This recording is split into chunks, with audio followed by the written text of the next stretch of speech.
Senator Rafi Tulfo is recognized for the privilege hour. Thank you, Mr. President. Distinguished colleagues, I speak before you today on a matter of personal and collective privilege. I would like to raise an alarm regarding the continued dredging activities in our country. Di po kakayanin ng konsensya ko na manahimik sa bagay na ito dahil kinabukasan ng ating kalikasan at ng industriya ng pangingisda ang nasa peligro. Mr. President, with almost 10% of the world's coral reefs, large swaths of mangrove forest, and more marine protected areas than any other country, the Philippines is considered the center of global coral ecosystem biodiversity. As such, our coastal waters serve as a source of livelihood of 1.9 million registered small-scale fishers and their families. These small-scale fishers catch nearly half of the Philippines' fish supply. Furthermore, the Philippines fisheries sector generates more than 3.3 billion pesos a year. I cannot overemphasize the need to protect this industry, not just for the livelihood of our fisher folks, but for our food security as a nation. Kaya para na po akong sirang plaka pagdating sa dredging. Ang daming committee hearings at budget hearings na kwenisyon ko po ang ilang dredging activities. Nagsimula po ito nung lumapit sa aking opisina ang ilang concerned citizens ng Zambales na naalarma sa tuloy-tuloy na dredging activities na sinasagawa sa kanilang bayan. Nasisira po ang kanilang dalampasigan na dating dinadayo ng mga turista. At ang marine ecology ay apektado kaya damay pati ang fishing livelihood. Before, the production of bangus and bangus fish fry provided local fishing communities with earnings of at least 5,000 to 13,000 pesos per day for fishers. But the quality of the water and the marine habitat has changed and their harvest has been affected. Ang sinasagawang dredging doon ay protektado ng LGU ng Zambales, kasamang DPWH at naaprubahan ng DNR bilang river restoration noong 2021 pa daw. Pero bakit nasa dagat na ang mga dredging vessels? Bakit naghahakot na lang sila ngayon ng buhangin? Bakit hindi matapos-tapos ang river restoration? Sa tingin ko po, hindi na ito river restoration kasi mismo ang provincial government ng Zambales ang nagmamalaki at nagmamayabang na ang main source na income nila sa kanilang probinsya ay ang dredging at quarrying. Pagkatapos po ng Zambales, sunod-sunod na ang mga lumapit sa akin na reklamo tungkol sa dredging. Sa Mamburao, Occidental Mindoro, pareho po ang kwento. The dredging is allegedly for river restoration by the provincial government to prevent flooding. However, locals report that the dredging is occurring about 1,500 meters from the river mouth in the sea, indicating a different purpose, such as extracting sand for commercial use. Nung inilapit sa akin, agad-agad din naman po napaalis ng LGU at natigil ang dredging. Ibig sabihin, hindi lehitimo ang operasyon. May lumapit din po sa amin na taga Gloria Oriental Mindoro. Ganon din po ang kwento. Fundraising ng LGU disguised as river restoration. Mr. President, ang nangangamba sa mga dredging operations na ito ay ang ating mga mangingisda. But despite the importance of the Philippine coastal fishing sector, they are not protected from these dredging operations. Large-scale fishers' average catch per day has decreased steadily for decades. They now spend more time at sea, going further and further from home for small yields.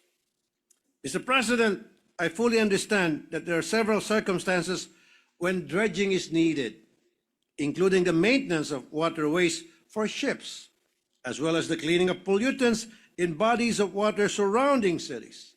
However, environmental groups have flagged that excessive dredging can lead to environmental harm, particularly the destruction of marine life. Kaya nilapit po namin ito, mga dredging activities sa Bureau of Fisheries and Aquatic Resources o BFAR. Binigyan namin sila ng mga listahan ng dredging projects galing sa DNR upang alamin kung apektado ba ang mga ating mga mangingisda. BFAR acknowledged that it was often not consulted or involved in the planning, implementation, or monitoring of DPWH-led dredging projects. BFAR reported documented impacts on fisheries, including saltation, turbidity, mangrove damage, and disruption of fishing grounds.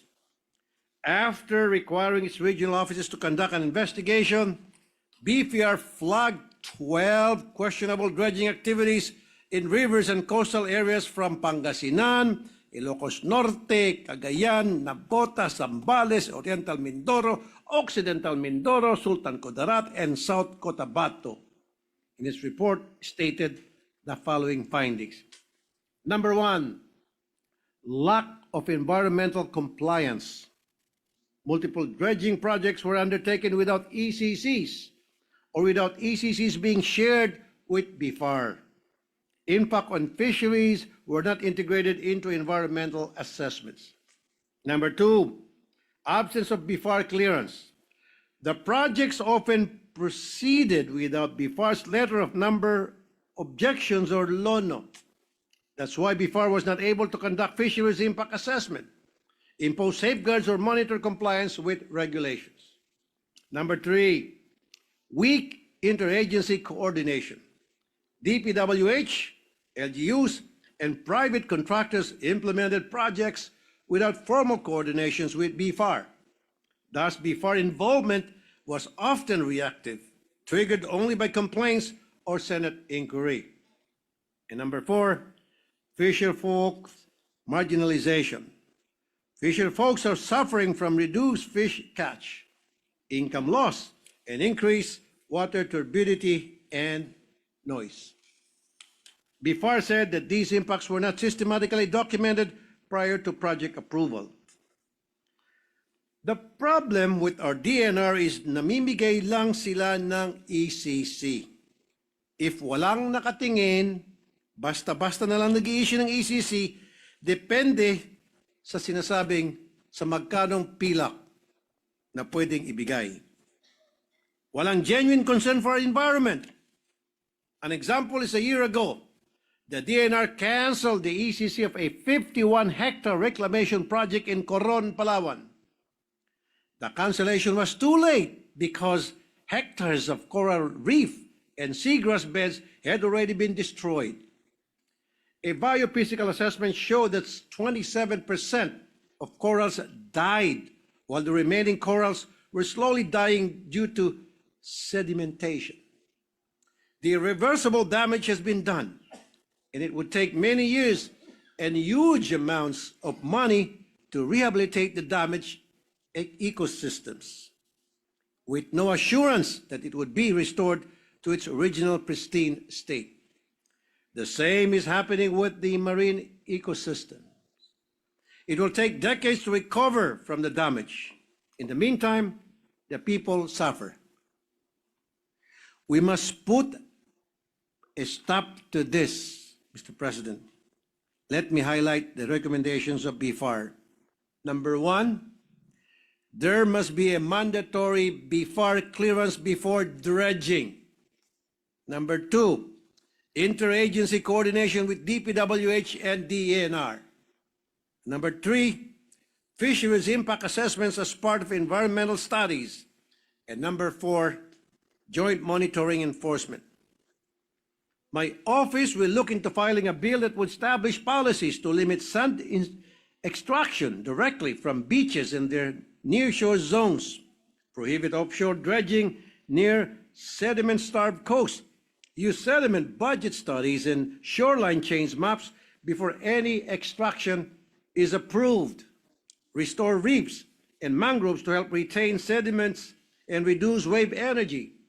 And finally, we must engage local communities in monitoring and beach profiling to detect early signs of erosion. And this should not be superficial regulations as being done by DNR. Dapat itigil na ng DNR ang pagiging reactive lang. Dapat po ay proactive. Hindi yung maghihintay lang kung may magreklamo. We have a relatively new DNR Secretary, Secretary Popoy Lutilla. I worked well with him nung sa Department of Energy pa po siya.